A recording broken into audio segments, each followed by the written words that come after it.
Magic Treehouse 9. Dolphins at Daybreak. Mary Pope Osborne. Contents: Master Librarians. The Reef. Mini-Sub. Fish City.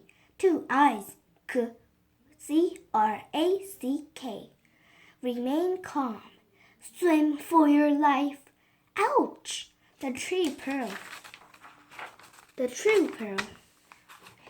Chapter 1. Master Librarians. Jack stared out the kitchen window. The sun was not up yet, but the sky was growing lighter. Jack had been awake for a long time. He had been thinking about the dream he'd had, the dream about Morgan Le Fay. The treehouse was black. Morgan had said. The treehouse is back, Morgan had said. I'm waiting. Jack wished that dreams are real. He missed Morgan's magic treehouse. Jack! His little sister Annie appeared in the doorway. I have to go to the woods now, she said. Why? Said Jack. I had a dream about Morgan, exclaimed Annie. She said the treehouse is back and she's waiting for us. Hey, that's my dream, said Jack. Oh, wow, said Annie. She told you too? So it must be important. But dreams aren't real, said Jack. Some dreams aren't, but this one is, said Annie. I can just feel it. She opened the back door. I'll see you later. Wait, I'm coming, said Jack. He raced up the stairs. Having the same dream must mean something, he thought. He grabbed his backpack and threw his notebook and pencil into it. He ran downstairs.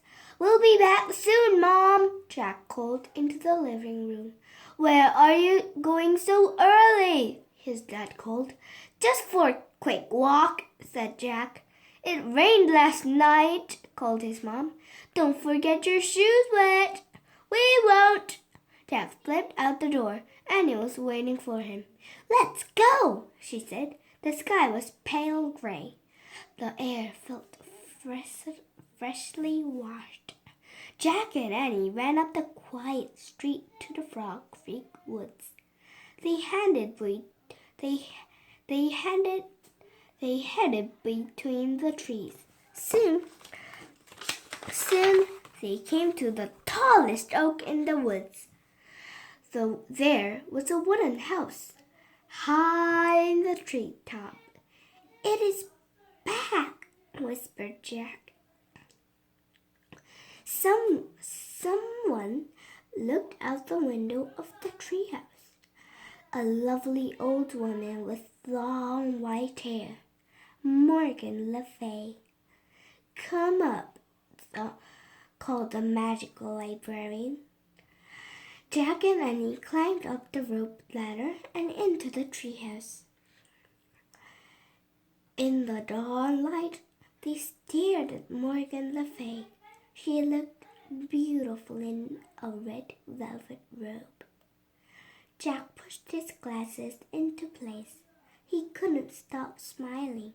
We both had dreams about you, said Annie. I know, said Morgan. You do? Yes, I sent them to you, said Morgan, because I need your help. What kind of help? Said Jack. Merlin the magician has been up to his tricks again, said Morgan, so I haven't had any time to collect books for Camelot's library. Can he collect them for you? Asked Annie. Yes, but in order to gather books through time, you must be master librarians, said Morgan. Oh, well, Annie said sadly, but you can become master librarians, said Morgan, if you pass the test. Really? said Annie. What kind of test? Said Jack asked. You must know. You must show that you know how to do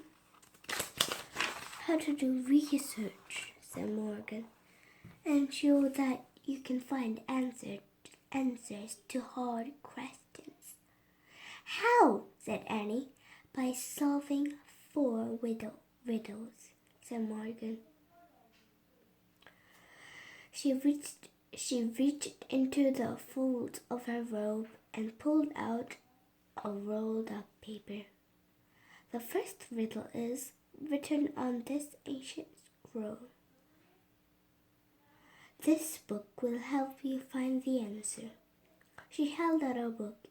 On the cover were the words Ocean Guide.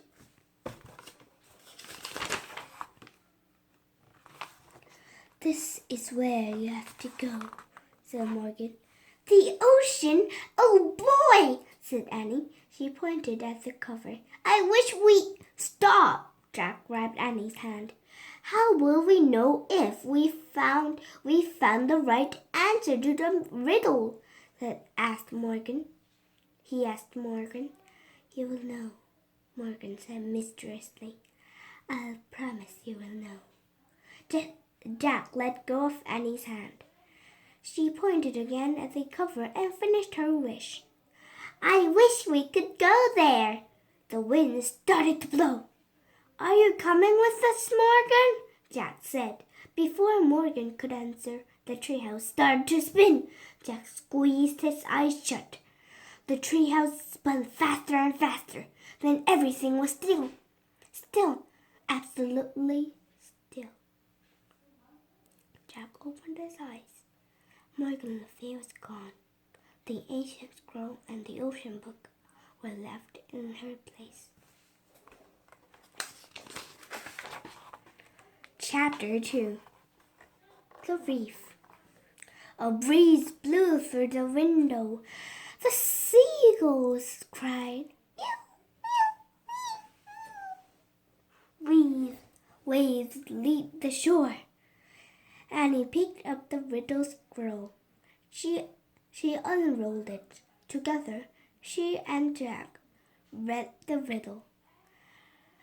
Rough and gray as rock, I'm plain as plain can be, but hidden deep inside, there's a great beauty in me. Who am I?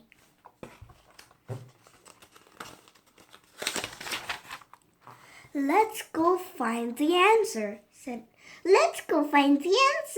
Annie. She and Jack looked out the window. The treehouse wasn't in a tree. It was on the ground. Why is the ground pink? Said Jack. I don't know, said Annie. But I'm going out there. I'm going to do a little research first, said Jack. Annie climbed out of the treehouse. Jack picked up the ocean book, and flipped through it. He found a picture of a pink island surrounded by water. He read, This is the coral reef. Corals are tiny sea animals. After they die, their skeletons remain. Over time, the reef builds up from stacks of coral skeletons.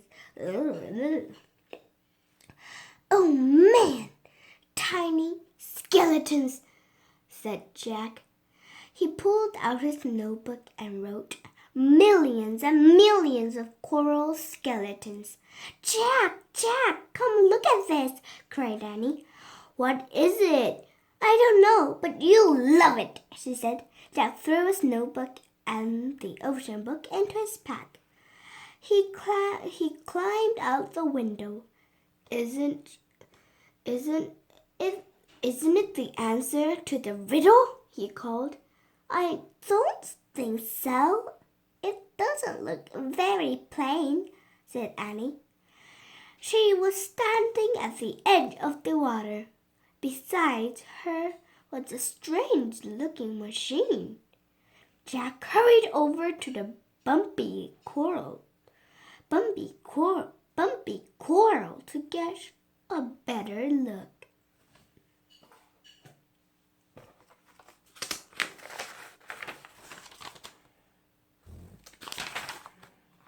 The machine was half on the reef and half in the clear blue water.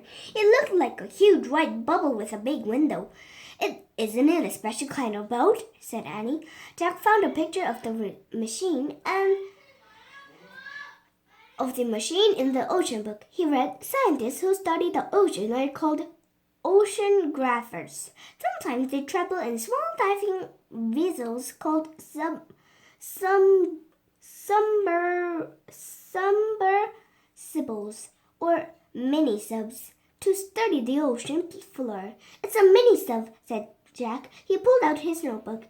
No, let's get inside, said Annie. No, said Jack. Actually, he didn't want to see what the sub looked like inside, but he shook his head. We can't.